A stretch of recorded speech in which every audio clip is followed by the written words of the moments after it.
is Suit Up Sports. Suit Up Sports. Where opinions are as sharp as a tailored suit. No fluff, no gimmicks, just unfiltered, hard-hitting takes on sports and a whole lot more. It's time to suit up. Now here's your host, DJ the Suit Stout.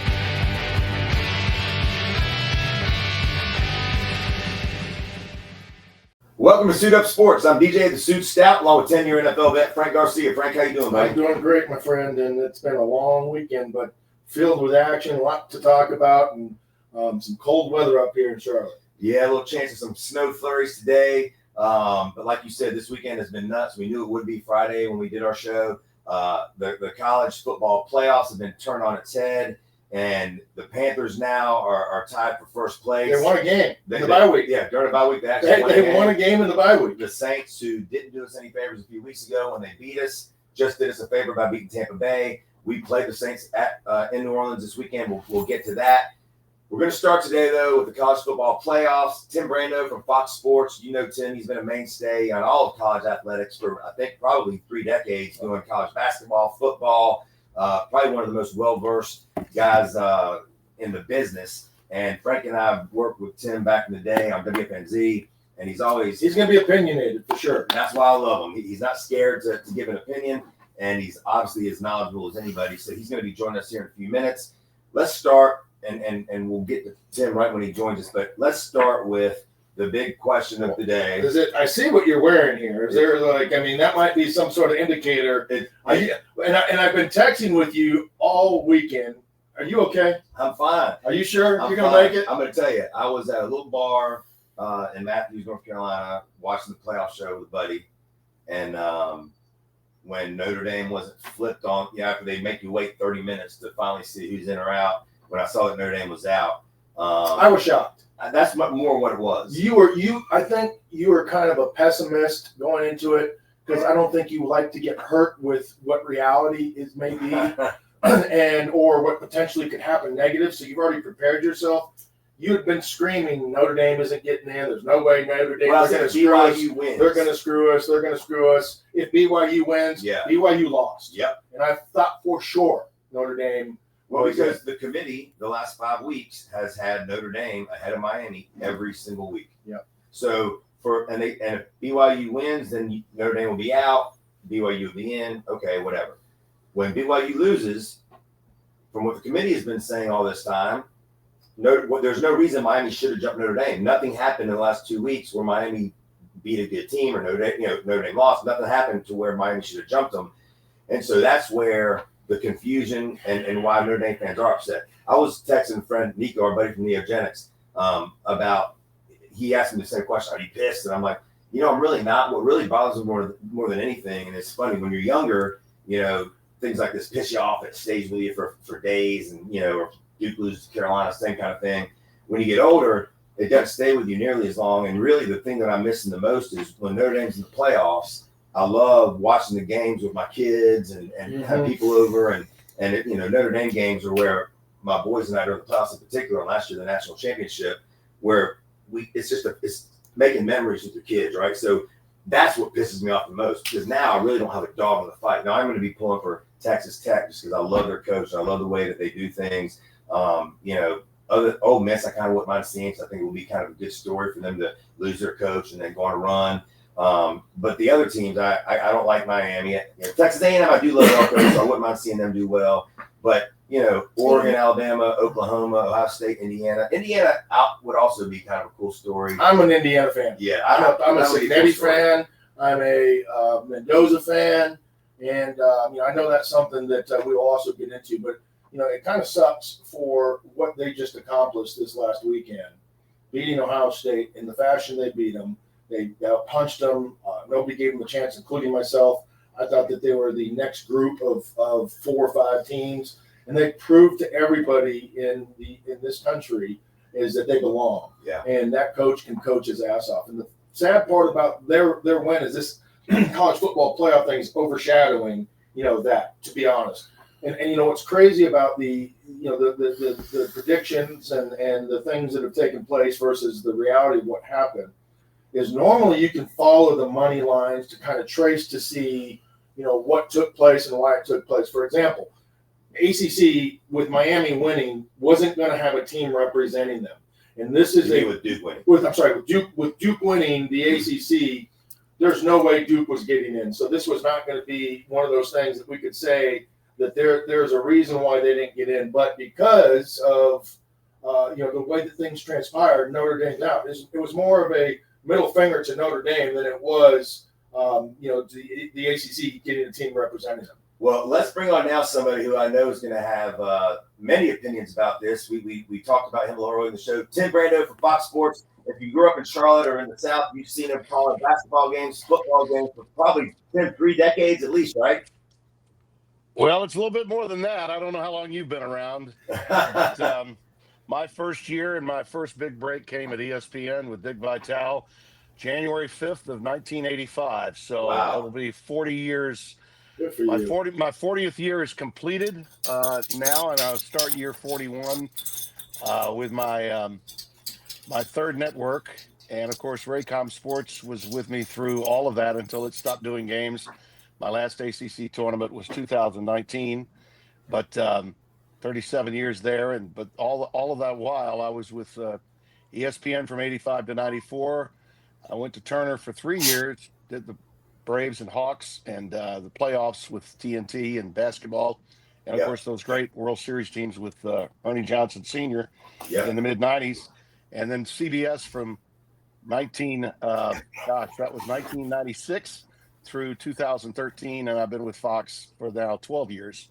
So I'm into my 5th decade now. So well, Tim, you've seen so much, and before we get into the meat and potatoes of what's happened in college football recently, you've seen the innocence of college football when it was at its finest, the traditions, the rivalries, the Pac-10, the Pac-8, the Pac-12. You've seen how those conferences have grown, how the ACC has grown, how all these the innocence of college football, the innocence of amateur sports is gone. And I think we have a hard time believing that, especially guys in our 40s and 50s, because that's what we loved about amateur sports. But I don't think we can say that anymore, obviously. Well, there's a couple of ways to look at it. I'll tell you that for you to believe that the innocence was there, you were incorrect. You were incorrect, but at least you had the feeling. There was this a willingness for those of us that have an idealistic view of life to believe that what's right about college athletics exceeds what's wrong with college athletics. And I think that's the way I'd summarize it. I think that's a better way of maybe looking at it, because the reality is people were being paid at a lot of places for a long time, but we just wanted to turn away from it and not see that. Now it's, you're incapable of seeing it. And I've got really no problem with players being paid. I've for a long time felt that they deserved a bigger piece of the pie. But like anything else that's happened in college athletic in recent years, it's been mismanaged or not managed at all.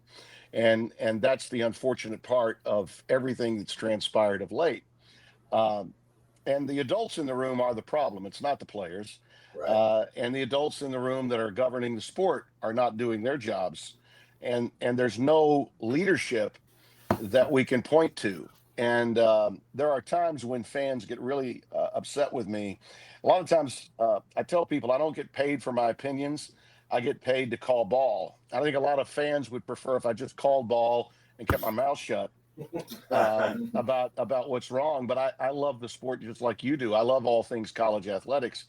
And even with the unseemly and maybe tawdry present that we're dealing in, I think that there are a lot of positives that are taking place. Some of these kids that are making some money need to make the money for their families. Some of these kids that are making money that necessarily don't need it are doing good things with the money and helping some of the disadvantaged that are in their neighborhoods or boys and girls clubs around town. I see examples of that all the time.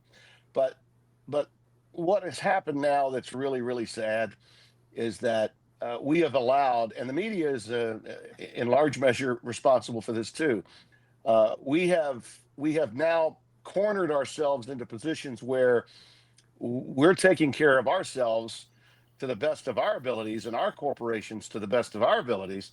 And we're not doing as a group what we should be doing, and that is working together for the greater good of the sport. There's no reason why the folks that work at the company I work for, by example, and the folks that still work at ESPN where I began when it was a far different place than it is today, could not work together for the greater good of college athletics. But that's not the way it works.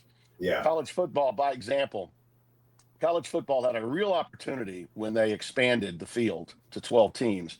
They had a real opportunity to put their postseason up for bids and allow all the networks to bid on the rights.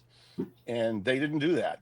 They chose instead to keep the cronyism involved and make sure that the company that had not only purchased more than half of the bowls system, but the company that had, the greatest volume to just take it over and not even open it up for bids. If CBS and NBC and Turner and Fox were all involved in the playoffs for college football, they would, number one, make more money, and they would, number two, have more people across the board talking about it, just as the NFL does when they're in business with every media company in the country. College chose not to do that. So now you have one company that has a monopoly that does what is in the best interest for them moving forward, and that's fine. They've got it, so good for them. But it was never even put up for bid. There was no opportunity for any of the other networks to be involved. I've said for a long time, we could have all these games played at convenient times. They wouldn't be putting these playoff games up against NFL games and NFL wildcard playoff games if more media companies were involved in the college football playoff. And that's just the truth. That's just a media fact. And as a result, what we have seen over time with the playoff now is by expanding it from 4 to 12, they haven't done anything other than piss more people off. Right. Instead of just having one or two teams upset, you've got 4 or 5 upset. You've got a system by which the company that has the rights has the metrics that they can put in place that can be awfully convenient for them and the partners that they spend their most money with. Yep. Hence the fact that the SEC is going to make $20 million because 5 teams are in, each getting 4 that they can share among their membership. The ACC gets 1, and that's not even an automatic qualifier. That's an at-large, which in my mind is only in there because Miami is a member of the ACC, and Notre Dame, were it a full member, probably would have been in, but because they're not in. Yeah. I mean, that's the bottom line. That's what's taking place here. Yeah. And for anyone to believe otherwise, you're totally naive to everything about the business of big-time college athletics. That's what's going on here. And it's fundamentally wrong. And for anyone not to see that is to just be naive or biased, one or the other. And bias is ruling the day. Alabama, by example, people today are talking about, Notre Dame got screwed by Miami. No, they didn't. No. Miami didn't screw Notre Dame. The SEC and Alabama screwed Notre Dame. Miami couldn't even get past Notre Dame in the college football playoff standings. Exactly. Before Alabama did. Alabama got put ahead of Notre Dame in the second to last college football standings show. That Tuesday night, when they moved Alabama up above Notre Dame after a near loss at 4-8 Auburn, that was protection for Alabama so that they could understand going in full well that if they laid an egg against Georgia, they wouldn't be penalized for merely getting into the SEC championship. So it didn't matter how bad they looked on the field. They were going to be in. Miami, on the other hand, was going to have to hope and pray that Virginia took care of Duke. And if they didn't, then they weren't going to get in because Miami was going to get in over them simply because ESPN pays the ACC. They have a deal with the ACC. They don't have a deal with Notre Dame.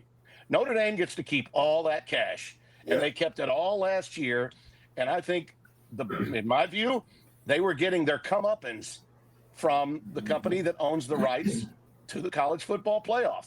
Notre Dame chose not to be a part of the CFA when they cut their own deal with NBC 35 years ago. and they've been saving their money and not sharing it with anybody for a long, long time. And if you don't think that's part of why things happened the way they did yesterday, then you're on another planet. Yeah, I think you're totally right because, as you mentioned, Miami was behind Notre Dame all 5 weeks in the standings, all 5 weeks, and nothing happened in the past 2 weeks that should have caused Miami to leapfrog them. Matter of fact, when Boise State won their championship against UNLV, that should have helped Notre Dame a little bit because they had whooped Boise State during the season. And so I totally agree with you. And I told Frank I thought that you were not on the same page on this, but we couldn't be more on the same page on this. So I am a Notre Dame fan, so I'll be transparent. So where does Notre Dame go from here? Where does the ACC go from here? Because this is kind of the big middle finger to Notre Dame, which he just very eloquently explained, and I agree. Now that we know where the trace of the money's going, back to the ESPN and the ACC, what does Notre Dame do now? Well, they've got a couple of choices. They can either be hard-headed about it and say, you know what, we're doing just fine economically, so we'll get past this. Guess what? They've already done something. They said no to their glorified exhibition in Florida on New Year's Day. The hell with you. We're not going to drive your ratings up for your Citrus Bowl. Okay, forget that. We're not going to take part in it. And oh, by the way, they've got a lot of company, 3 teams I know of out of the Big 12 that's also been spurned. That league deserved at least 2 teams to get in. BYU, as Kalani Sitake said, we just want to be on the graphic. Well, he didn't even make the graphic. Right. But BYU was penalized for its showing against Texas Tech, but Alabama wasn't penalized, and their showing against Georgia was a hell of a lot worse in my mind than BYU. By the way, BYU's only losses were to, I think, maybe one of, if not the best team in the country, Texas Tech. And I think that'll be proven over the weeks ahead in the college football playoff. I think they could shock the world. If Indiana doesn't, then they will. They're that good. But BYU is in the Mountain Time Zone. They're in the Big 12, but they lost to the best team. Yeah. That's not the case with Alabama. They lost to a horrible Florida State team to start the season. They lost to a bad, by SEC standards, Auburn team who fumbled the game away, otherwise would have beaten them. So much so that their coach, Kalen DeBoer, was on the firing line. If that game, by the way, Lane Kiffin waited for one reason and one reason only to Sunday. He knew if Alabama lost, that job was going to come open. And guess what, Baton Rouge? You wouldn't have gotten him. He would have gone to Alabama rather than LSU. I mean, that's just a fact of the matter as well. Jimmy Sexton is like a puppeteer, okay? He's in charge of all things SEC, and rightfully so. When there's cover provided by some of his clients on television, that's part of it too. Yeah, that's part true. of it too. That's true. And the other thing that's been thrown out there as far as Notre Dame goes, and we'll dive into some of these other games in a minute, is that maybe they're going to sue the ACC to get out. I saw this morning their athletic director was on with Dan Patrick, and he said that the ACC has done permanent damage to the relationship now with what they've done. And so do you think that's a route they might take to try to just get out of the ACC in general? And if that happens, do you think teams like Clemson and Florida State, who have been on record over the past few years of trying to get out as well, follow? Well, Bavacqua is an old television guy too now, a little bit like Tony Petitti. He once worked at NBC, so he knows the inner workings of the television deals. But I would say to him that the issue here is not the ACC. It's it's the company that he chose not to be a part of, and Notre Dame chose not to be a part of years ago when they seceded from the union and struck their own deal with NBC, the very network that he worked at. So, again, we got to remember where these people all were. Tony Petitti, the commissioner of the Big Ten, gets a lot of credit for having been at CBS and before that ABC when he helped Roy Kramer start the BCS as a young executive in the 90s. But Tony is a TV guy, and he's taken a lot of heat, number one, for not being accessible to the media quite as much as Greg Sankey. But also, I think he's taken a lot of heat because he's the guy that came out with, we need to eliminate the at-large selections and get more automatic qualifiers. He tried to convince Jim Phillips and Brett Yormark to be with him on the 4-4-2-2-1-1 deal, where teams would basically have a playoff within their leagues to earn those bids. And they took exception to the fact that he felt the SEC and the Big Ten should get 4, and both of those should take 2. Would you rather be where the ACC and the Big 12 are now, or have the guarantee of having two of your teams in. I Yeah. think Tony had a pretty good idea. Think so, Why the too. ACC and the Big 12 didn't see that, I don't know. A lot of this is about hubris. It's about wanting to be in charge and taking care of your own constituents. It gets back to that greater problem that we've always had. Whether I worked at CBS or at ESPN, even in the early days when Beano Cook and Lee Corso with me were with me on the original game day, I was screaming from the top of my lungs, college football needs a czar. We need someone that is the ultimate soothsayer for all things college football. Instead, we have four men in charge of the power leagues that all want to take care of their constituents, their presidents of their universities, and no one's thinking about the big picture of the sport.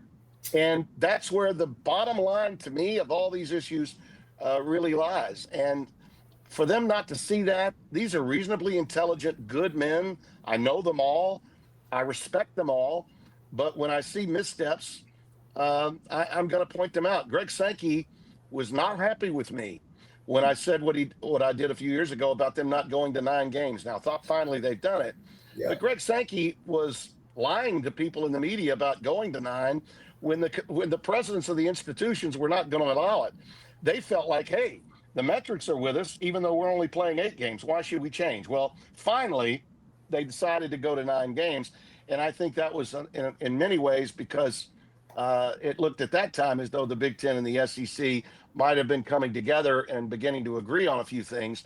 When Warren was the commissioner of that league, they didn't even talk.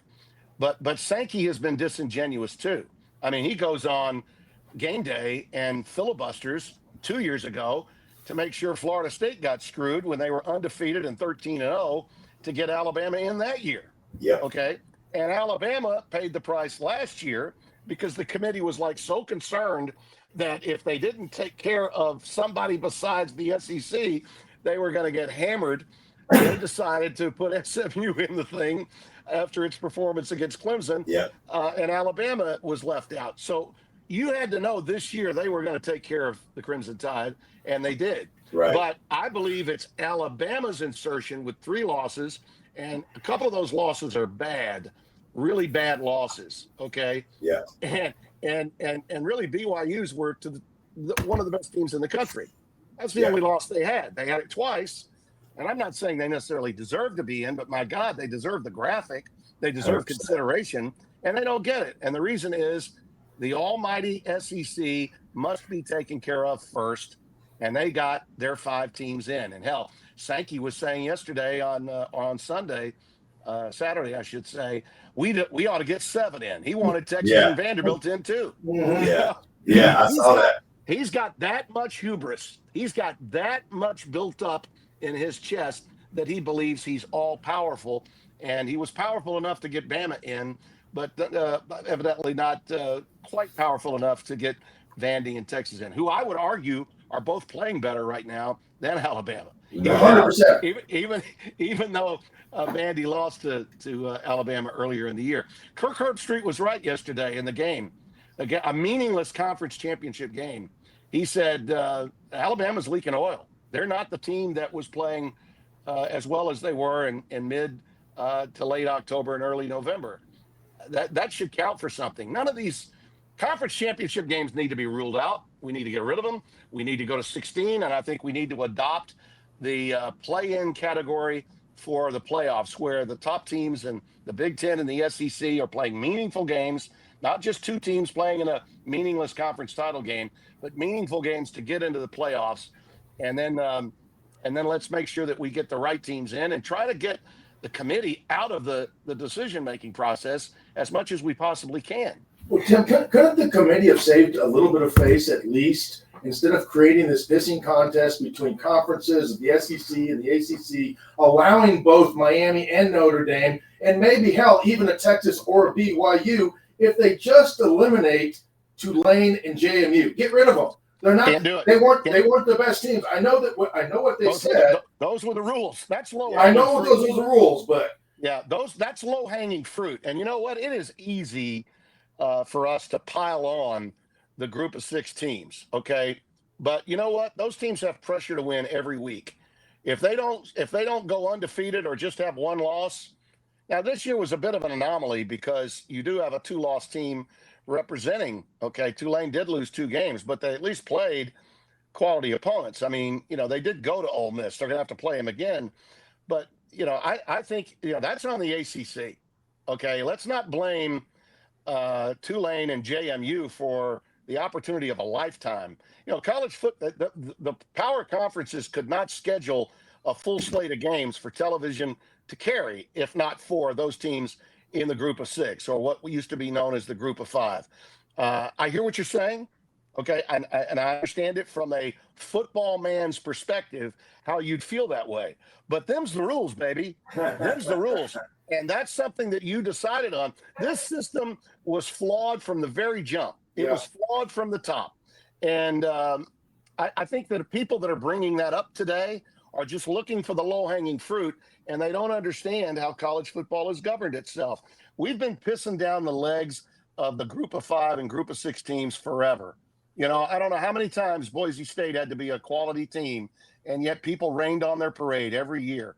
It's the only sport where Cinderella is looked down upon year after year after year. College athletics needs that. You were talking about what we loved about it. Okay, well, amateurism is gone, but I think a player like Ashton Gente, who is a one-of-a-kind player, by the way, some of these power teams are going to get guys. There is no Indiana without JMU. There is no Indiana without what James Madison had under Kurt Signetti. So a lot of good things have happened at some of those schools. I just think it's inappropriate. I'll put it that way. Inappropriate for people that are in college athletics today to even suggest that let's just get those 2 out. No, I'm sorry. Those are the rules. You made them, and those teams went out with pressure, unlike the pressure of teams like Alabama, Texas, Ohio State, and other brands that know they can get away with losing a couple of games and still get in. Hell, in Alabama's case, they could lose 3 and look bad in all of them. Yeah. So, Tim, let me ask you this about that, because with all the rules that are in place now, and I know that next year, for instance, I know that with the ACC it changes, because I know if Duke would beat Virginia next year, even though with 5 losses, they would have gotten in next year with the way that the rules change. When is the opportunity or these contracts where they can go in and try to make changes? And who knows who the hell they are? And the people that are changing these rules are probably the same ones that made the ones in the first place. But is there an opportunity in the near future where they can try to get this right? Because I'll tell you this, I'll be very surprised if somebody doesn't at least address some of the scheduling that we've seen moving forward, as far as when the portal opens and coaches leaving after, I would think that would be addressed. I mean, it's a complete dumpster fire. It's a complete dumpster fire. Why these people that are in governance have allowed, why they do it? The leaders of the conferences want to have someone for the fans to blame other than them. Okay. Yeah. So they allow the NCAA to sanction bowl games. All right. They allow the NCAA to set portal dates, set national signing day. And all the NCAA does is undermine their sport, their coaches and their players, by the dates they set, because they're looking for a fall guy. They want fans. It's funny. I wouldn't have had an opportunity in 1985 to go to ESPN and be a part of college football, starting on the sidelines in the fall of '86 and then hosting game day in '87, if not for the Supreme Court ruling against the NCAA that they could no longer control television rights for college football. That was when the CFA was born. That was when ESPN got games, live college football games, that they could put on the air. They were on the air in 1979, but did not have live college football games until the fall of 1985. Not until the fall of 1985. Wow. And in 1986, the CFA was born, College Football Association, ACC, SEC, what was then the Big Eight, and the WAC, and I'm trying to think of the other conferences out west that were all part of it, the PCAA. All these conferences were part of it. The only 2 that were not in this College Football Association, that was run by Chuck Ninus, the former Big Eight commissioner, were the Pac-8 and the Big Ten at that time. Okay, everybody else, and Notre Dame was part of the College Football Association. So they were all married in together. Without that, ESPN's boom, college football controlling its own television rights allowed for the CFA to exist. And then the schools got greedy and they decided, you know what? Why don't we just break away from the CFA? Notre Dame just made a deal with NBC.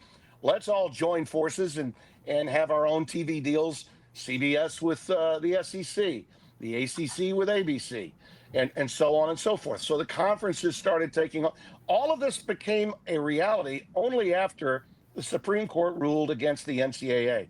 So since that time, the National Collegiate Athletic Association has done nothing but make it more uncomfortable for college football to do its job and to continue to operate the way they need to. And yet, none of the presidents of any of the schools that are involved in college football want the NCAA to go away. And the reason is because they want a fall guy. Yeah. They want somebody else to blame. Yeah. And it's wrong. I mean, we have to answer your question about what's going to happen, what are these conferences going to do? I think they have to galvanize and say, this system sucks out loud.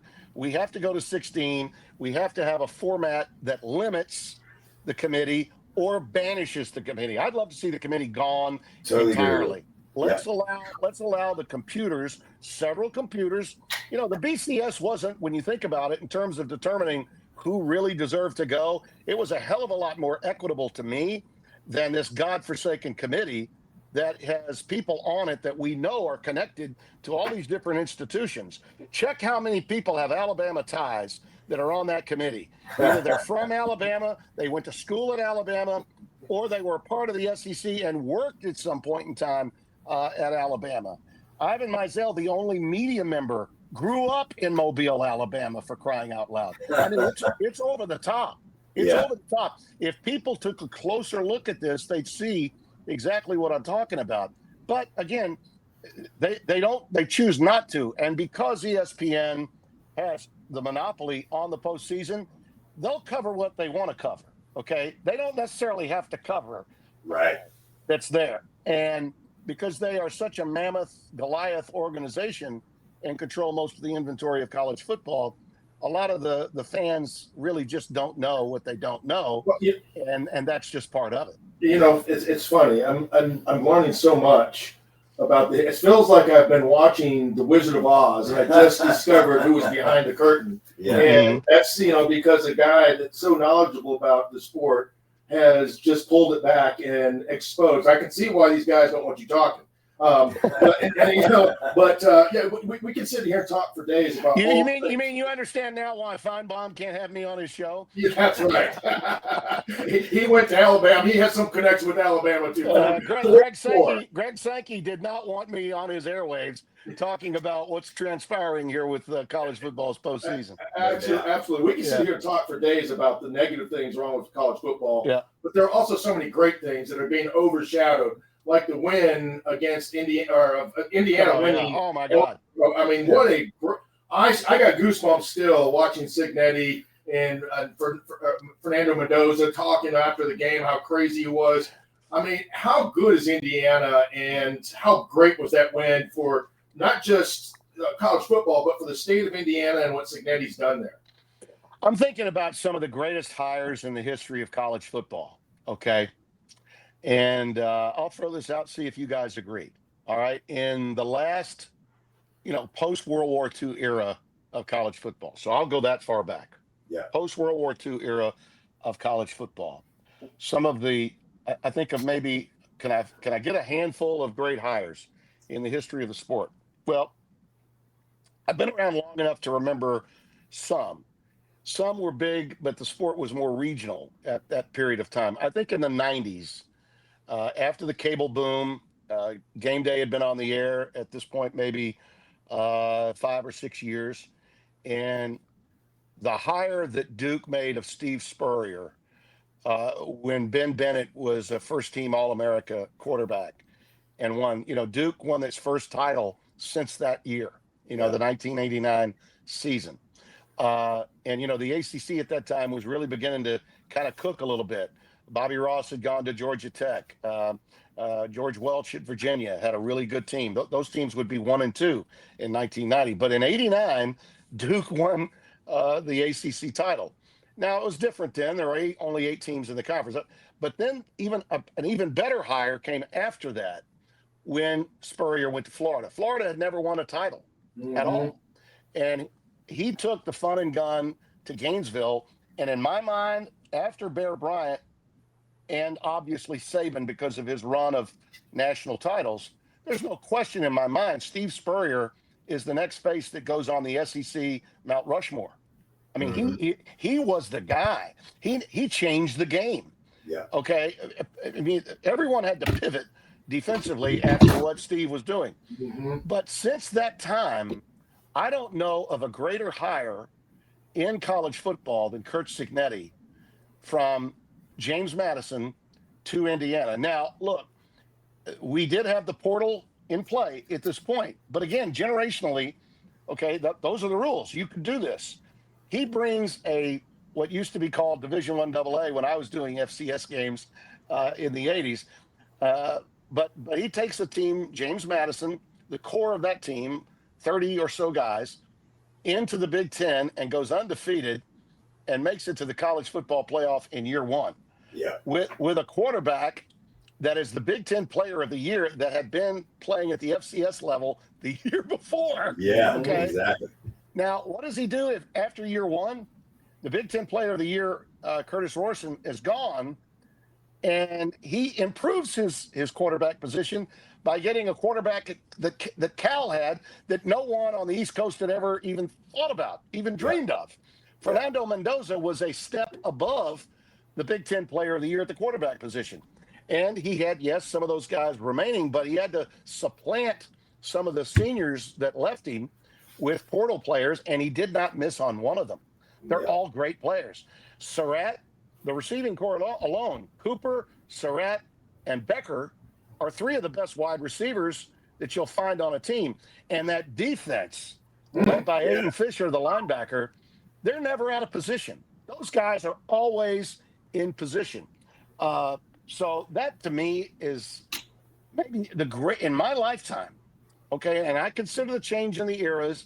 I consider that the portal is in play and we're now paying players and you can bring as many transfers as you want. Coaches can bring them with him. Nobody's done it like this guy. Kurt Cignetti, to me, is the greatest hire of the modern era of college football beyond a shadow of a doubt. And anyone thinking their performance last year in the playoff was going to be indicative of what that team had been all year in the Big Ten and now showed against Ohio State, mighty Ohio State, that was ranked number 1 basically all year. In my own top 15 that I do weekly, I had Indiana number 1 after they beat Oregon at Oregon. I thought they were the best team in the country at that point. And even though Penn State pushed them, look, that was an angry Penn State team. Sure was. They were playing loose, and Indiana had all the pressure on them.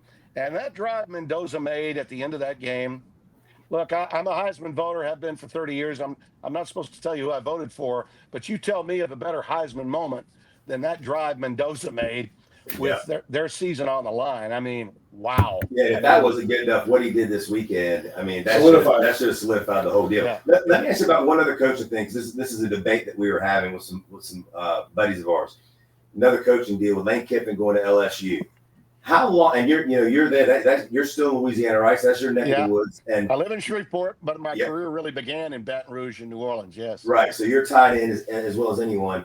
How long does it take Kiffin to win and be make the playoffs and maybe even a national title? Do you think he can, with the recruits he's already looks like he's getting, with the money that they're going to be giving him, he's obviously a brilliant offensive mind. How long does it take him to get LSU in the playoffs and really into the national championship? It'll take about as long as it will for him to burn out and leave for the Alabama job when Kalen DeBoer gets fired. Wow, you think that'll happen? I know there's a lot of people that says it will. Well, I mean, why do you think he waited until Sunday to make his decision? Yeah, it's true. If Kalen DeBoer had lost that game to Auburn, the wheels were in place. I'm telling you, they were in place. Kiffin knew it because Sexton is his agent. Yeah. And of course, they were leaking oil, but Kalen kept his job. Well, they'll be on his case and ready to run him out on a rail the moment he gets blown out in the college football playoff, which I think is a distinct possibility. I like Lane Kiffin a lot. I do. I just always even when he was the villain at Tennessee, going to Yeah. USC, I liked him. He's really impossible not to like once you engage with him and you get to know him. But he's troubled in many, many ways. He's always been troubled in that he can't help himself from himself.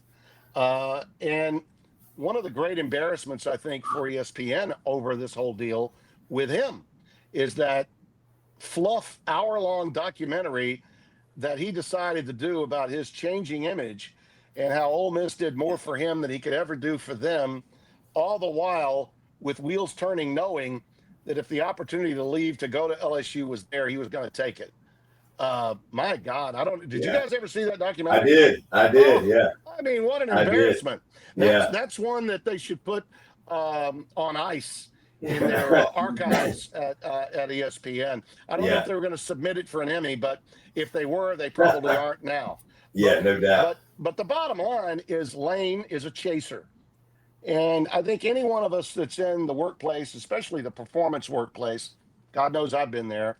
I talked about all my years in the business, but it took 4 stops for me to stay in this business this long. Right. Although I've had some long stints, 18 years at CBS was a long time. Yeah. And I'm loving being in my 12th year at Fox. I do see the finish line there. But you always have to have your head on a swivel. But I think in any profession that's performance based, you're always looking, because an AD could come in or a president could come in. It could cost you your job.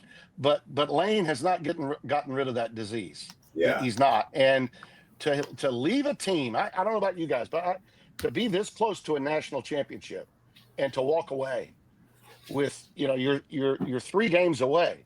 You're hosting a playoff game.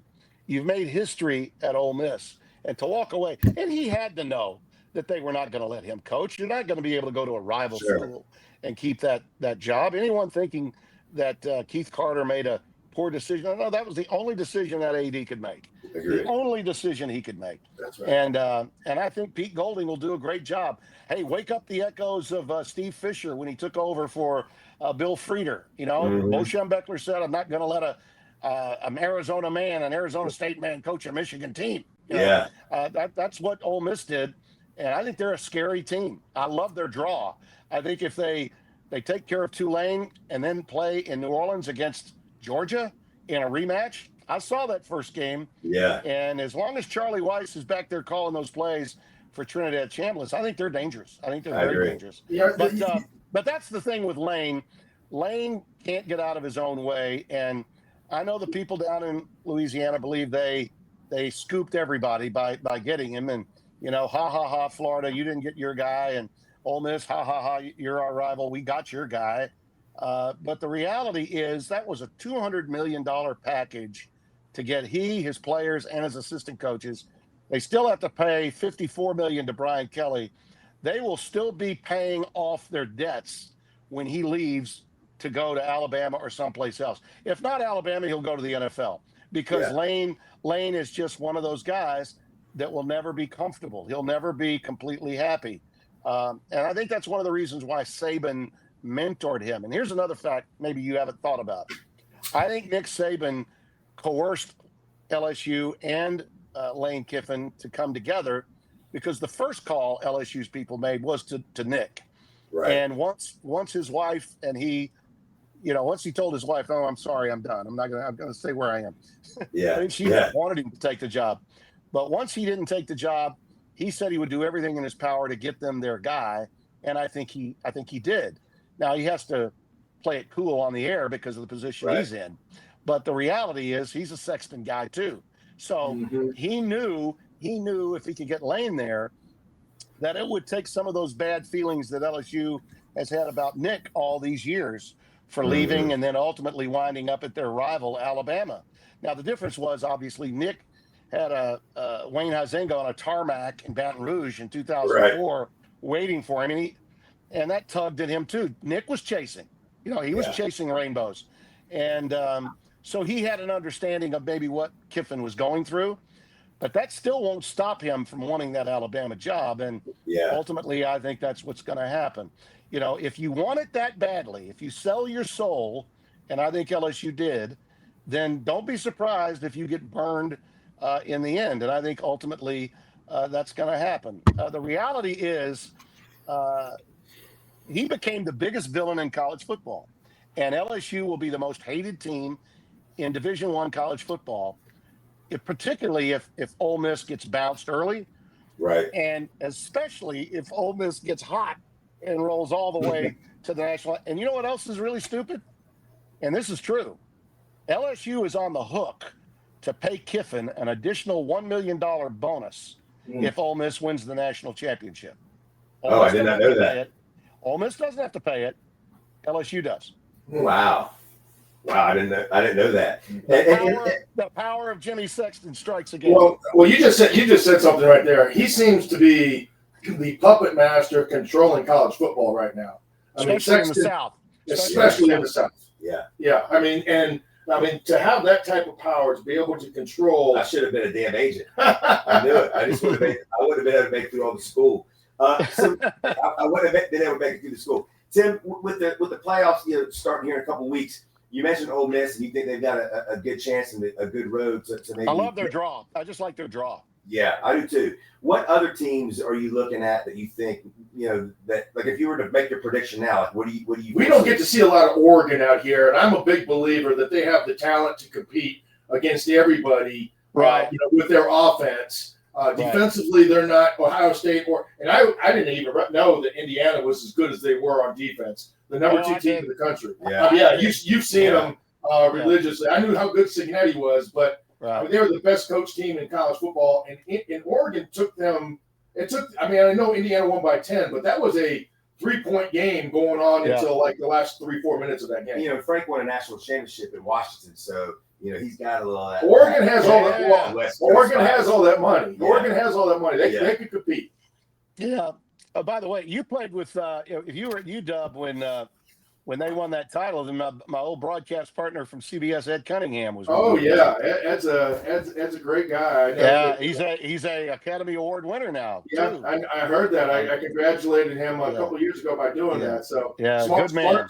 So he was the guy right before me, but he was my mentor. He was like my big brother. Yeah, well, he went from about this big to like that big when he got on television. He did the Bill Curry. He shrunk. He shrunk when it came to television. But the thing with the draw, I think the draw is important, and I love the fact that Indiana did move into the 1 position because they get to go to the Rose Bowl. Right. Okay. And there's no way you're going to lay an egg as a Big Ten team in the Rose Bowl. Okay. Yeah. This will wake up so many echoes. Get ready. They're going to be going on and on about the last time Indiana was in a Rose Bowl. John Punt was the coach, 1967. Wow. I was 11 years old. I remember it vividly. I grew up on college football, and I may have been from the South, but I loved it all. I mean, I watched everything. I knew I wanted to be a sportscaster from the time I was 6 years old. I was born into a broadcasting family. My dad was on TV and radio after World War II in my hometown. And so I watched it all, and I wanted to be the next Kurt Gowdy. That's what I wanted to do. So and Gowdy was doing those games on NBC way back in the day.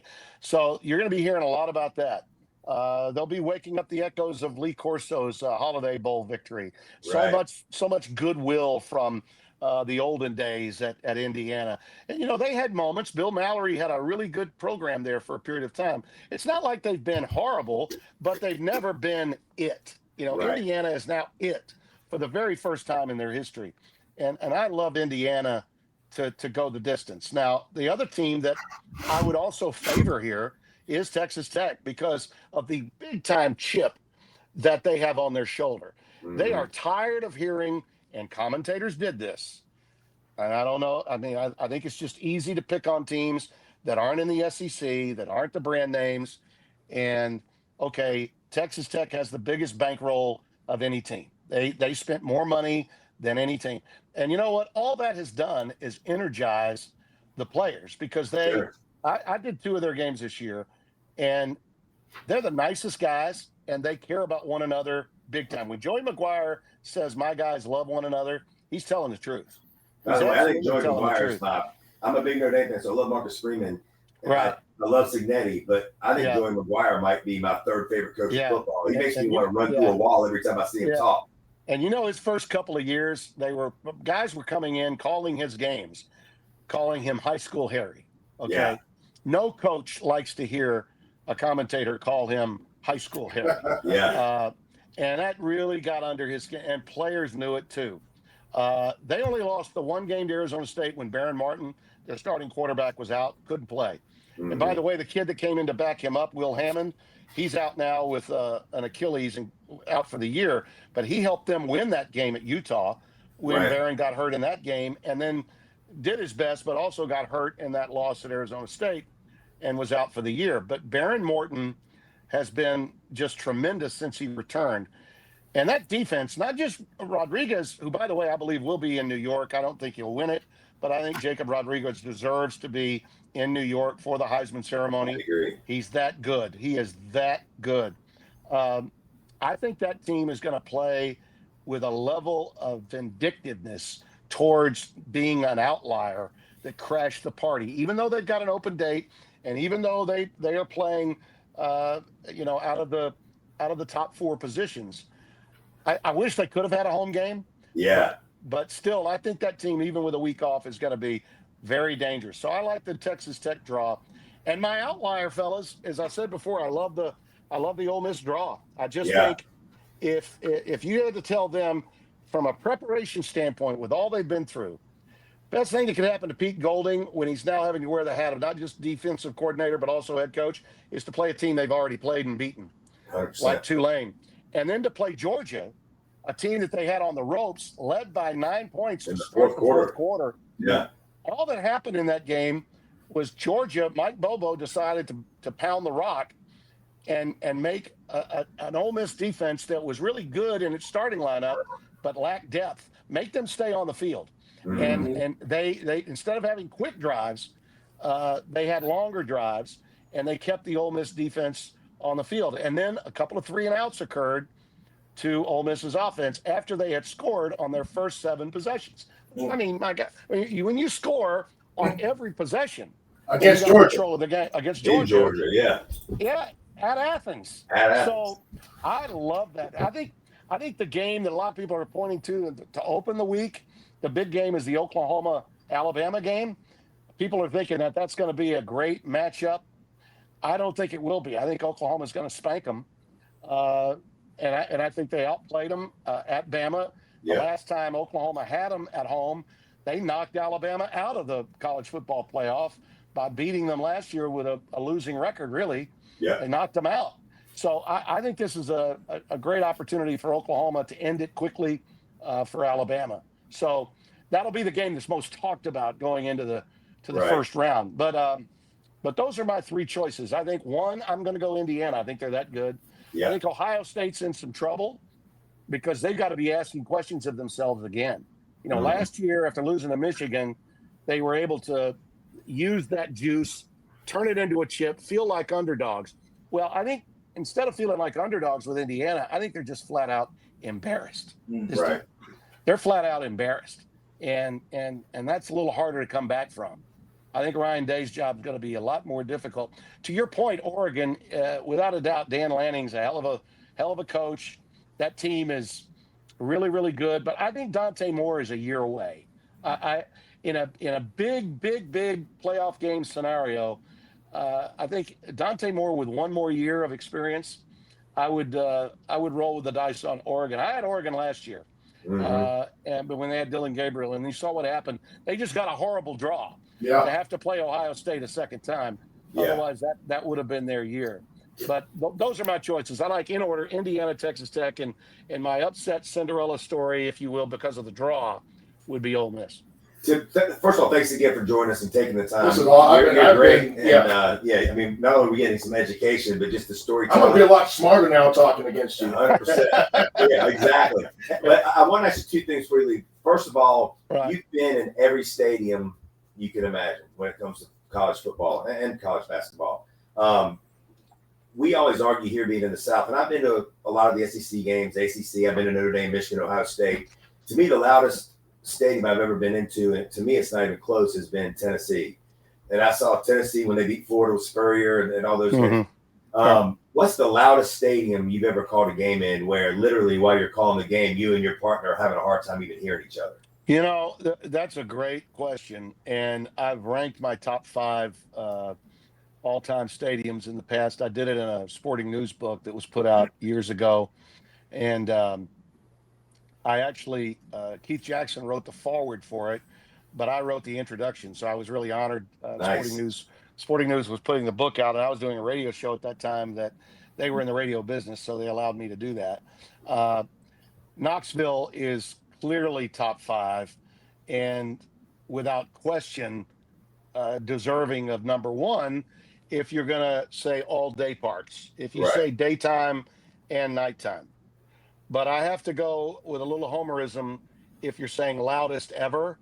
Yeah. And it's funny because loudest ever to me was actually when they only sat 80,000, not when they sat 105,000, which is LSU Tiger Stadium right. on a Saturday night.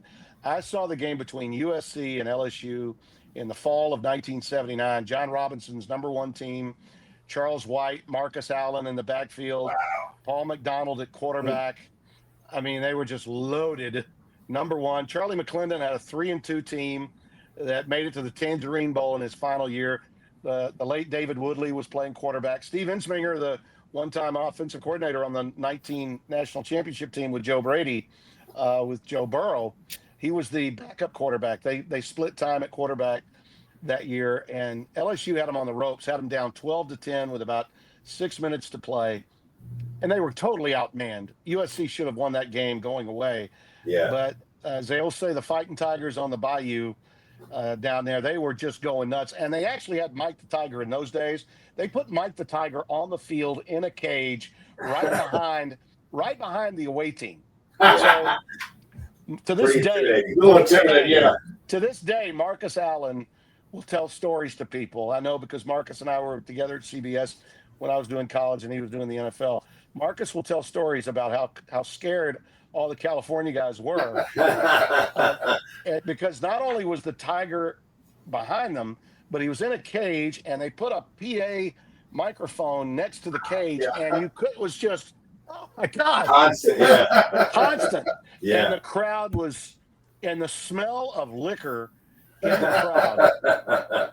In those days, I was doing a radio show. I was a cub reporter at the first job that I had in radio after I married my wife. So 1979, I'm 23 years old. I'm 1 year older than the seniors on that LSU team. Right. And they're all calling me sir, like but and getting to watch Coach Mack and Bear Bryant coach in those days calendar's been very kind to me. But that's the loudest it ever was in a stadium for me. And now, granted, I wasn't calling the game, but I was on the photo deck right next to where the television booth was. Right. And it was just unbelievable. And I remember telling my wife after the game, I did a post-game radio show for the radio station I was with. And I told my wife after the game, I said, baby, I'm telling you, there's no way I can live without college football. This is the sport that I want to cover. It was in my blood before I got there. It's really in my blood now. I'll never, ever forget that. But the other places that jump out that people don't realize are magnificent, and there's several. Outson Stadium in Eugene, Oregon is by far and away the loudest of the West Coast schools. It's louder than Washington, even though Washington would have to be in the top 10. That's a beautiful facility. The setting is like a Norman Rockwell painting with mountaintops, snow caps. You got the yacht club with the water from the river out there, Lake Washington out there. It's just beautiful. But Oregon to me is the standard bearer for what used to be the Pac-12. They're right on top of you, Tim. They're right on top of you. It's like 55,000, but they're right on top of you. Yeah. And it feels and looks big and sounds big. And then the others in the SEC that just jump out at you. I mean, Tennessee and LSU are absolute gold standard locks. Got to have them. But I would certainly put, without question, I would put Bryant-Denny in that neighborhood. Mm-hmm. They got to be considered in that same neighborhood. They got to be considered top 5. And of the Big Ten schools, Michigan is the bomb. Yeah. Michigan is the bomb. Ohio State is sort of a berries and cream crowd. It would be like, I'll use a basketball analogy because you guys are in North Carolina. The difference between Michigan and Ohio State's crowds are like Duke and North Carolina crowds in those two buildings. Yeah. Cameron Indoor Stadium only has about 9,000, and the Dean Dome has about 18, right? 19, 20,000. And it's not a lot of penny loafers. Yeah. A lot of penny loafers over there. Yeah. I just, it's a little bit more. Until you show us something, we're not going to cheer crowd. That's Well, right. that's Columbus. Columbus That's right. fashions Ohio State as its pro team. They approach it like an NFL fan base, not a college fan base. Right. Michigan is Michigan, Yeah. and the Big House is undeniably the top of the charts in that league. I got goosebumps doing my first game there. The most overrated stadiums to me, Notre Dame Stadium is overrated. There are several that I think get a lot of love that are, to me, overrated. Now, I was happy to do that Notre Dame Pitt game with Vince Dooley back in '89. It was I think one of the last ESPN game that was televised at Notre Dame Stadium was that game.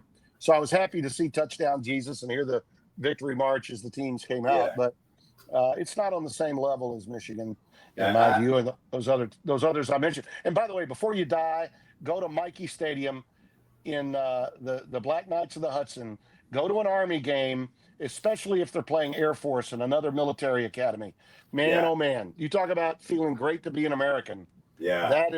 That's got to get a. I put them just outside my top 5. I put them right around 6. I've heard that one of our buddies have been and said it's just unbelievable. And you're right about Notre Dame. I'm a huge Notre Dame fan, but I always tell people when you go to see a Notre Dame game, it's more about the history and it's a special place, but it's not about loud. I was at Michigan when Michigan beat Ohio State to go to the Rose Bowl with Woodson and Greasy and those guys, and it was snowing and it was still loud. Not anything like the SEC schools, but it was loud. And the stadium's kind of tucked in the ground. The trees look like they're so tall, but they're not because you're down in the ground. And the cops are all out there dancing, and it was a really cool experience. I would equate Notre Dame as Notre Dame Stadium as sort of the Fenway Park or Boston Garden of college football, the history. Yeah. And since they got all that NBC money, they put up these new, they've done so much with it to make it better. And by the way, the television booth is a lot better than it was in 1989. Right. They got a lot more room now than we did, but you can't see from your broadcast location Touchdown Jesus anymore like we could back in '89. That was part of it for me was seeing Touchdown Jesus beyond that end zone, and now there are buildings in the way. Yeah, it is. Tim, where can we see you over the next few weeks? I know now you probably got hoops coming up, I'm guessing, and where can we see you over the next few weeks on TV? So I gather you weren't watching my Duke Michigan State game over the weekend. I did. No, I did watch it. We had 3 TVs going. We're both big Duke fans. What a game that was, man! What a game that is. Great win for Coach Shire. And man, oh man, Cam Boozer, he might be the best they've ever had, and that's a mouthful even for me to say. He's really, really good, and that's a great Michigan State team that they beat. They'll probably meet again in March. They probably will meet again in March. We've got Maryland on Saturday night, primetime hoops. We've got Maryland and Michigan at College Park on Saturday night. Yeah. And then the following Friday night, we got a Friday night hoops game. Jimmy Jackson and I have a good one. Going to play it at Pfizer Forum in Milwaukee.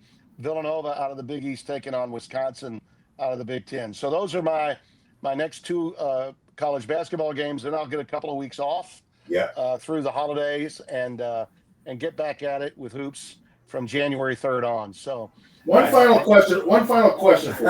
I just one, because I mean all this talk about who our favorites and who's the guy that you like calling the games with the most? Who's the guy? That's too hard to answer. I love them all. I mean, who's the guy that you just bond with? Like, if I could do anything with this guy, I'd probably, because we butt heads, we have great chemistry, etc. But right. Who's your guy? Well, I've been very fortunate in that I've never worked with an analyst that I didn't like. I've been very fortunate that way. And I don't say that just to be politically correct. I say it because it's accurate. But and I've worked with the biggest names in college basketball history calling right. games. Started with Vitale in '85. Bill Raftery also in '85 did my first Big East basketball game with the governor with Bill Raftery, and we've worked together at all three of my stops. I've been with Bill at both ESPN, CBS, and now Fox. Um, and Jimmy Jackson, when he was playing for the Dallas Mavericks in the NBA, and I was hosting inside the NBA the late post-game show late at night after the playoffs. They would bring old former players in, guys that got, well, not current players that got knocked out of the playoffs would come in and work with me in the studio. So in '95, 30 years ago, Jimmy was a player and he came in. I knew he was going to be in TV. He was a natural and he's fantastic. I love working with him. And from Connecticut, along about the same time that Jimmy was playing, maybe a little bit later, not far though. He's maybe a little bit younger than Jimmy. Donnie Marshall is outstanding. He is great. He does a tremendous job. He was had a long time NBA career, was a second round pick, played for Calhoun on some of those great UConn teams. Yeah. I love them all. I really do. But I must say, without question, Billy Packer and Billy Packer, the time I spent with him on those ACC games, especially those Duke Carolina games, was a lot of fun. And also Al McGuire, when he was alive in 1998, we did the regional finals. We were together for that entire back end of that season in the '98 season. I was 42 years old. The most memorable guy I ever worked with was Al McGuire, no doubt about it. Yeah. He was the Elmer Gantry of college basketball commentators. He said things no one else could say. It was his world, and only for a brief time could anybody be invited into it. Yeah. And as the great Dick Enberg told me, who worked with both Billy and Al, and I asked him, I said, what's it going to be like working with Al? He said, Tim, remember, it's his world, and a precious few get invited into it. Enjoy the ride. Yeah. And that's what I did. I had a tremendous ride with Al. They're doing a documentary on him, documentary film and a feature film that I'm going to be a part of in the next year. Coming up is 2027 will be the 50th anniversary of his national title at Marquette, when they had that unbelievable semifinal win and then won the championship, beating North Carolina, beating teams. I'm a UNC Charlotte grad, so I'm all too familiar with that. You remember that lead? That poor Lee Rose. That was a rough way to lose Maxwell. a game. But Al's no longer with us. So to answer your question, the guy that is the most enjoyable to work with today, that I still have the opportunity to work with, and it's part of it's because of the history we have together. The other part of it is I always learn something, and I'm always laughing, and I don't have to buy a drink afterwards. I mean, that's the whole win right there. That's got to be Raft. It's got to be the governor. Oh, Raft, Bill Raftery is a joy. And anytime you work with him, it's like, hey, all I have to do is call the game, give the score, and maybe just say something into or out of a commercial break, because Bill is going to fill the rest of it in. And there's nothing I can say that's going to be any more important than anything he's going to say. So we just have a blast when we work together. So in terms of just overall favorites, especially that are still with me today, it's got to be Raft. That's a hell of a resume. And I know we said one more question 10 times, but I got one more, and then we'll let you go. But you did great. But I'll put you on the spot again. If you could call a national championship football game or a national championship basketball game, which one are you going with? Oh, that's a mean question. I know it is, but because people will always say this to me. Which one do you love more? Because they know I love basketball as much as I love football. And that's not always true with guys that do both college football and college basketball. But I really cut my teeth as a national broadcaster on the basis of how well I could call a basketball game. As much as I love calling football, and I've called a lot of great games through the years, I spent a lot of time during those years in the studio, which was also a very important job.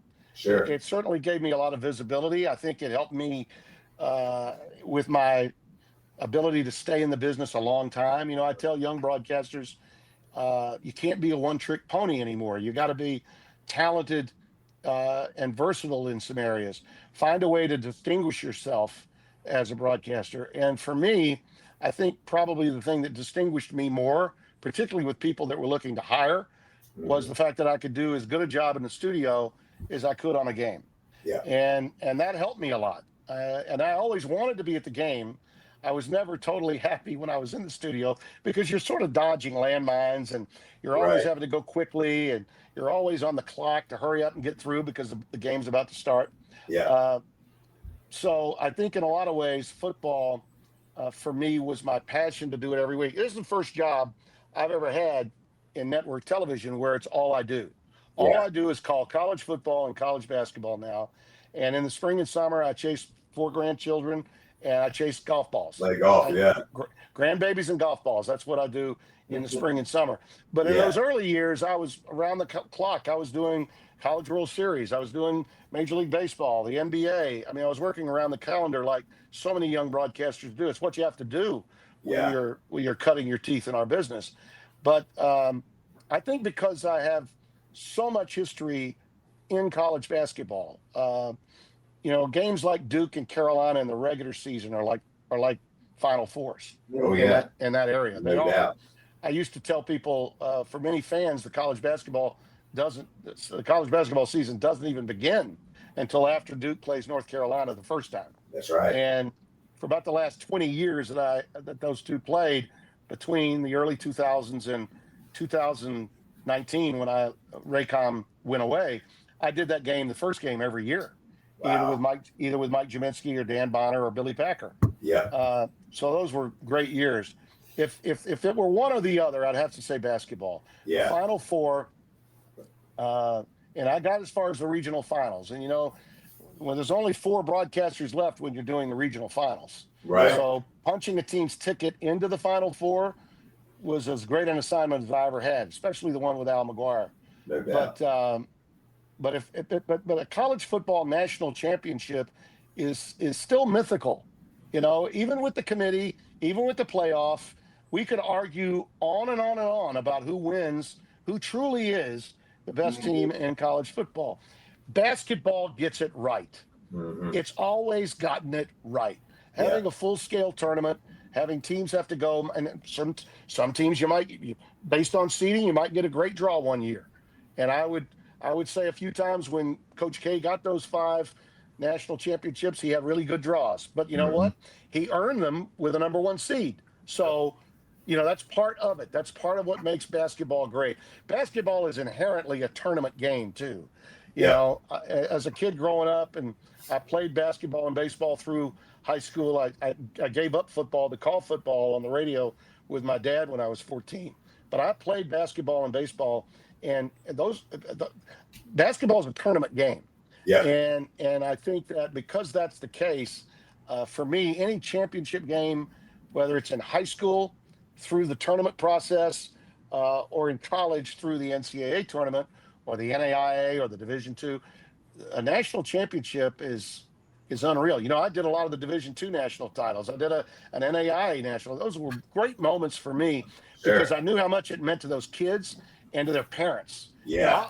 From time to time, I'll get a message on Twitter from a parent that says, "Hey, I remember you doing this game, and I'm going to take you back in time." And it's a game between Auburn Montgomery and Grand Canyon College in 1987 or something. And I'm like, my God, when a parent or a kid is having a bad day, and they tell me they pulled out the old VHS or they converted it from VHS to DVD, so they could watch it again. That just warms my heart, really does. I bet. So the way you frame that question, I'd have to say a national championship in basketball. Gotcha. Well, Tim, thank you again. I know I told you 20 minutes and we far exceeded that. So I hope the grandkids or the golf game, I hope we didn't hold you from that. But thank you so much for joining us. You've been great. You answered a lot of questions. Yeah. And, well, good luck editing this for television.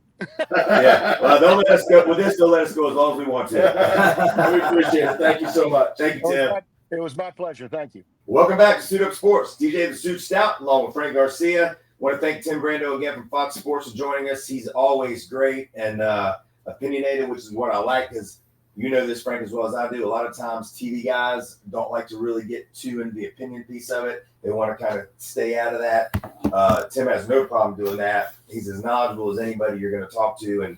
And thank you again, Tim, for joining us. That was fantastic. And not only was it fantastic, he loved to talk, it was educational too. Yeah. You learned a lot about what was happening, what is happening in college sports, in particular college football, with the way the committee is comprised, and also the way that they came up with the decision. Yeah. And he chronologically broke it down, and you could literally follow the money lines of where he was taking you and why the decisions were made, and who was making those decisions. Yeah, I mean, I told him 20 minutes, and we ended up having him for over an hour, and I could have asked him 20 more questions. The only thing I didn't agree with him on, there was only one thing, and it was just his opinion, was the reason why JMU and Tulane are in. I know it was the rules, but rules have been broken in multiple times. They just couldn't break them this late in the game. That's the problem. Why? They did for Notre Dame. Well, They did. That's exactly what they did. Yeah, I mean, So if you're going to screw anybody in the bigger picture, right? When you're talking about relationships and building, long-term healthy relationships where I don't have to piss people off, other than the people that really don't care, and that's Tulane and JMU. Right? Nobody would have cared. Not even JMU or Tulane. Their fan base. Oh, they would have cared. They'd been pissed. Okay, all four of them would have been mad. Well, but here's the thing. All four of those people that's why root for them you go to would have 16 been mad. teams. You accomplish everything. You still have those two teams in. You still have Notre Dame and Texas and BYU or whoever it would be, Vandy, whoever would still be in. So There's always going to be somebody left out there. Oh, no doubt. I mean, look, And- March Madness, every team has a gripe every year. Oh, we should have been in. We get no doubt about it. And you can't do it. College basketball is done now, where they created 16 tournaments to make sure. Well, then now they have the piggybacks and they have the little play-in games and things like that. So they're always trying to create more revenue by adding more teams in a sneaky way and adding 4 more games. And really having a field of 68, not 64. 64. Right. Well, it'll be interesting to see what happens with college football over the next couple of years. There's got to be changes made. We'll see what they are. But Tim laid out the state of college football now and why we are where we are. Speaking of other things that are interesting, the New Orleans Saints did our Panthers a favor yesterday. Panthers on a bye week get a win because Saints go into Tampa Bay, beat Tampa. The Panthers and the Bucs are now tied in the standings with 2 games against each other coming up. Panthers have to go to New Orleans this Sunday, a team that whooped us here in Charlotte. Hopefully that was just a letdown, but they're playing a lot better. They won 2 of their last 4. The rookie quarterback Shuck is playing well. Tampa plays the Falcons on Thursday night. Would love to see the Falcons do us another favor. Not sure I would count on it. But the Panthers, for the first time this late in the season in a long time, have their destiny in front of them. If you beat the Bucs twice, you're in. Because the wild card's probably not going to happen. They're behind too many teams with better records. But they can win the division. And they got to beat Tampa twice. And maybe some other things happen to where the last game of the year doesn't matter. But I don't foresee that necessarily happening. Going to the Saints this weekend, what do you think the Panthers' chances are to take care of business the next 4 weeks? I mean, this is where we're going to find out the value of what Dave Canales offers a little bit, right? Because not only have they had a week off, they just beat the Rams going into this bye week, which nobody expected them to do. They shocked the world by doing that. Mm-hmm. They shocked, a lot of the football prognosticators saying that the Rams are the best team, and here comes the Panthers. What do we expect about the Panthers now? Going into a bye week, having momentum, how well of a job are you going to do through this bye week of keeping them sharp, keeping them hungry, and expressing to them the amount of opportunity you have in front of you, right? Because that's the Panthers control it. They control their destiny with what they do. And that's the only thing you can ask as an athlete, because there's so many things out of our control. We can control our attitude. We can control our effort. Now we can control our outcome if we have a great attitude and incredible effort and, go out there and compete in these games. Who's the leaders of this team is also what we're going to find out from the Panthers coming into, coming out of the bye week. Is Bryce Young, is he going to have the ebbs and flows? Is he going to be good Bryce? Is he going to be bad Bryce? Ted McMillan, he's a young player. How is he going to handle this bye week? A lot of these players going through this have never experienced this. And none of these guys on this team have ever experienced the pressure that they're going to be under of performance and winning these games, of controlling their destiny. They've always played, footloose, fancy free because they've never had anything to play for. At this level. Yeah. Now, Bryce in college had that pressure every week. So should he be accustomed to it? We'll see. Yes, but it's not this level. I promise you, playing college football, coming to the pros, it's too complete. College football, your fans are going to be watching. NFL, everybody's watching. Yeah, you bring up a good point, because what I'm going to be looking for is a word that you and I use a lot when it comes to Canales and when it comes to Bryce Young. Two guys that we both agree are learning on the job. They're gaining experience, but consistency is the word, because the Panthers are in this trend right now. They win, they lose. They win, they lose. They win, they lose. Bryce is good. Bryce is okay. He's bad. Canales calls a great game against Green Bay, calls a crap game against the Saints or whoever it is. How I learned from not running the ball against Buffalo to we run the ball against San Francisco, to we missed opportunities to running the ball against the Rams. So, with a bye week and, a week to prepare, we're going to be healthy, right? So we had been unhealthy. We've lost, I think, 6 players in the last few weeks. We're going to be very healthy. J.C. Horn's going to be back. So to me, you're right. This is the one thing I'm going to look for is to see if this team, these next 4 games, can do what they haven't so far this season, which is just be consistently good. Let me put it that way, because they do. The Saints, we owe them one. They got us here. We owe them one. They are playing well. Their rookie quarterback's playing well. They beat Tampa. They seem to have found something with this young quarterback, a confidence, a belief. And I can point back to several times in my career even that, you have a guy go down and the next guy come up and you're not really sure, but then you start building confidence and you start growing. Mark Bolger, for the St. Louis Rams, and Kurt Warner goes down. Kurt was our guy. I mean, we just got into the playoffs and he'd come out. We'd not done so well. We'd lost our first 4 games. Kurt gets hurt. Mark Bolger comes in and we win a game. And then we win another game. And then all of a sudden we start clicking on offense and we start having confidence in him.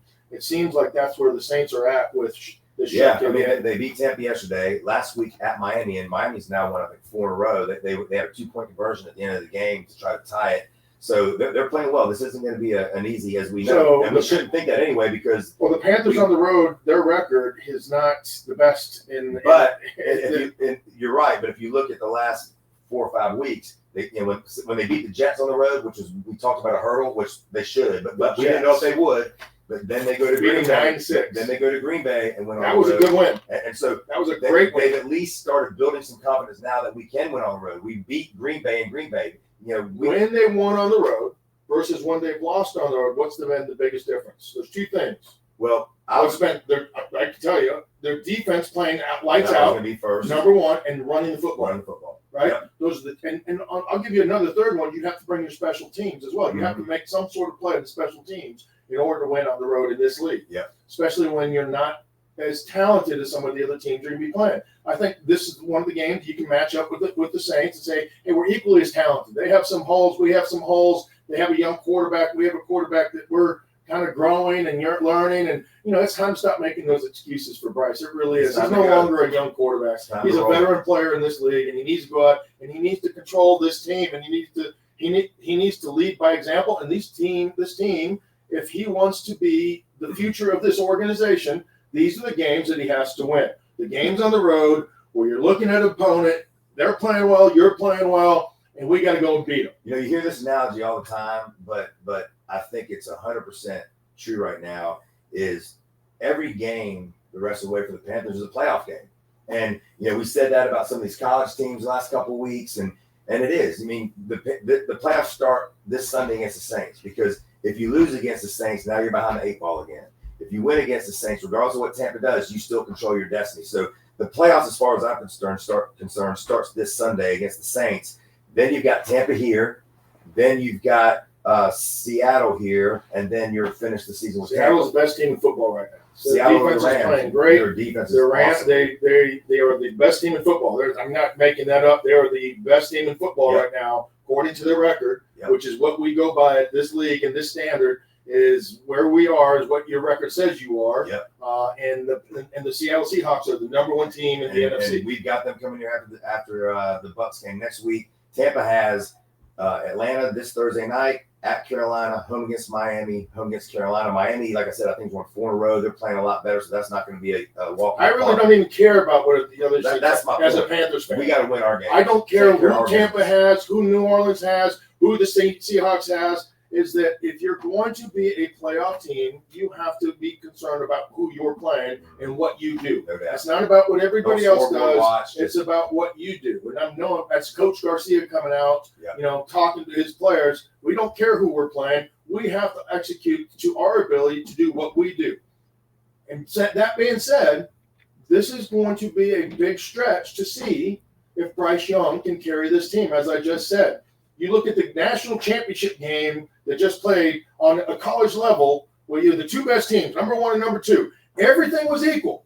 I'm talking about Indiana and Ohio State. Yeah. Everything was equal. Number 1 defense, number 2 defense. The number 1 quarterback in the country is number 2 Heisman quarterbacks. Everything was equal. Yeah. Why did Ohio State lose that game, and why did Indiana win? There's 2 reasons, right? One is that Indiana in that game was tougher than Ohio State. They hit harder, they hit longer, they didn't make mistakes. They were well coached. If everything is equal, but the biggest reason they won that game is because Fernando Mendoza made more plays and carried that team to victory. They rallied behind him. He got knocked the F out in that very first play of the game. And you know what? He laid there for a little bit. He shook it off. His brother came in and took a snap, and for the rest of the game, he's like, let's go, MFers. Yep. And he carried that team on his back. If Bryce Young, if the Panthers want to know who they have in a quarterback, because everything's going to be equal against the Saints, who has to play the best? Bryce Young, period. Yeah, and Bryce Young, period, has got to play better than a backup quarterback that the Saints have on the road to go up there and win. I'm not saying other things aren't going to factor, but if everything is equal, it's going to come down to, does Bryce Young play better? Because that's the difference between winning and losing games, and that's why that position gets paid the most money. That's why that position gets recognized for wins and losses, just like a coach, whether it's fair or unfair.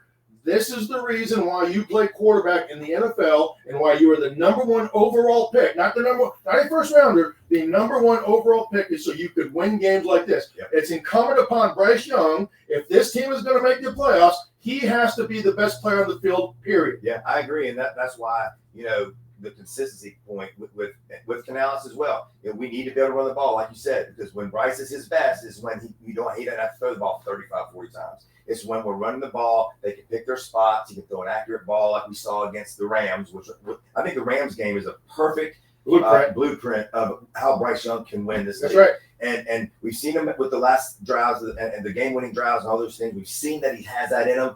I thought that formula against the Rams was the winning formula that they've got to stick with. They've got 2 running backs that can get it done. Chuba's healthy now, had a great game against the Rams. So I agree with you. So this Sunday, regardless of what happens on Thursday night, again, I will be rooting for the Falcons. But regardless, if we win 4 games in a row, we're in. I don't want it to be easier. I want it to be every game flipping matters, and you have to win that game in order to go, because that's going to be for a fan. And I'm a fan of the Panthers. I play for them. I root for them. Yeah. I want them to do well. I want Bryce to do well. But I also want to have confidence that, okay, you know what?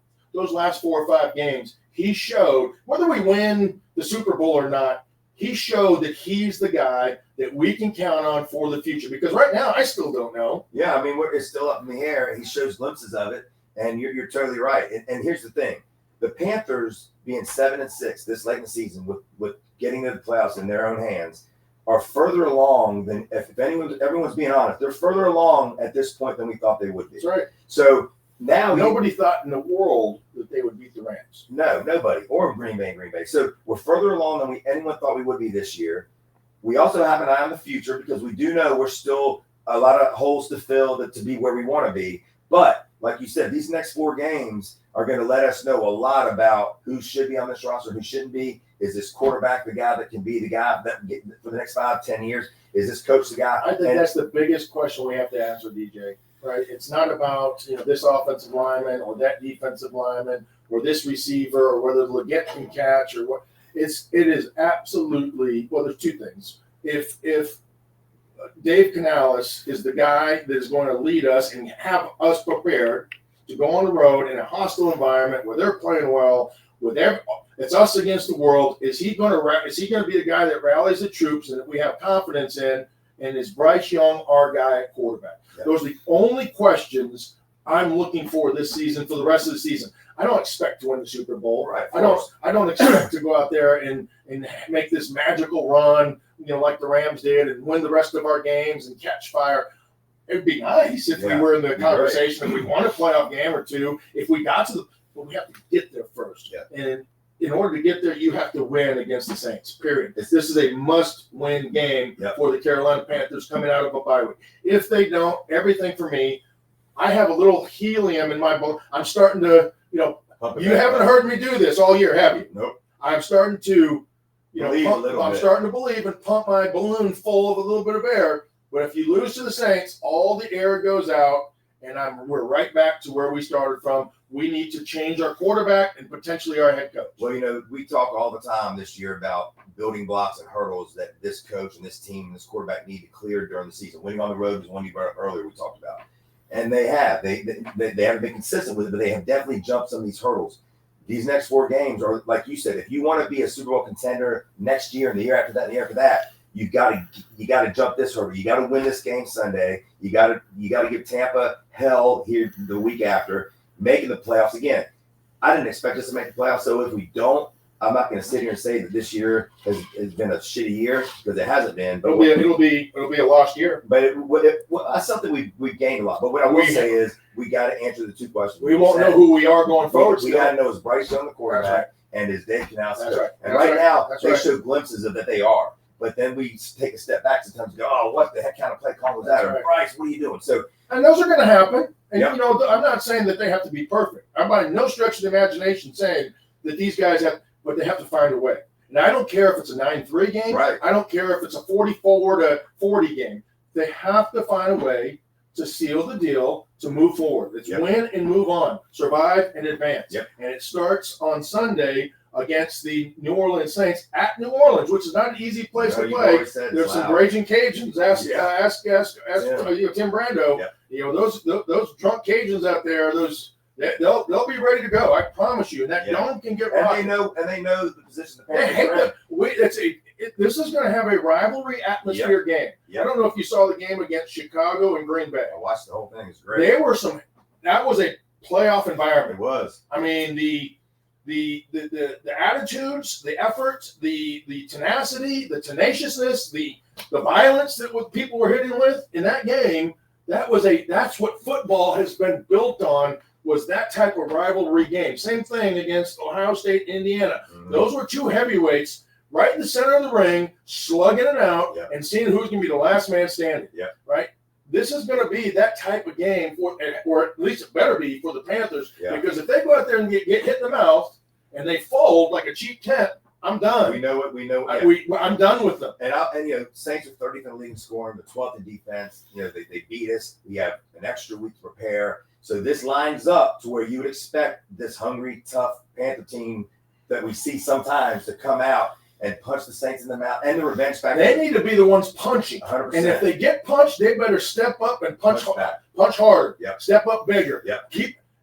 This is the type of player I was. I may have not been the biggest. I may have been the strongest. But if you hit me, you're going to unleash my pit bull, and I'm going to bite your ankles off. And you might knock me out. You might kill me. But that's what you're going to have to do in order to win, right? I am not losing. And it's the reason why I wasn't big enough. I was relentless in trying to win, and I was going to give 120% effort every single play trying to do that. And if the Panthers don't have that mentality going in this game, and you got people tapping out, get out the boat. Yeah. Not only are you going to get out the boat, if I'm one of the leaders of this team, I'm grabbing them and I'm throwing them out, because you're not on our mission. I need to call Coach Canales right now and have you give the pregame. You're getting me fired up right now. Like I wish the game was tomorrow. Guys, everybody, thanks for joining us. Big D, thanks over there. Tim Brando was absolutely great. You can see him on College Hoops with Fox. He said he's in Maryland, I think, Friday of this week. But he's always fantastic, and thank him again for spending as much time with us as he did. We'll be back Friday. We'll be breaking down the Carolina Saints game as well as some of the other big games. We'll also have some reaction from whatever happens on the Tampa Bay Falcon game on Thursday night. Obviously, we'll be talking about the college playoffs that are getting ready to roll. We're done with the Notre Dame stuff now. That's Are you? Are you I'm okay? done. No. It's in the past. Now you got me so far You from got the your- Panther game. I don't even care. I'm gonna put my Panther hoodie on right now. But anyway, thanks for joining us. We'll see you again Friday.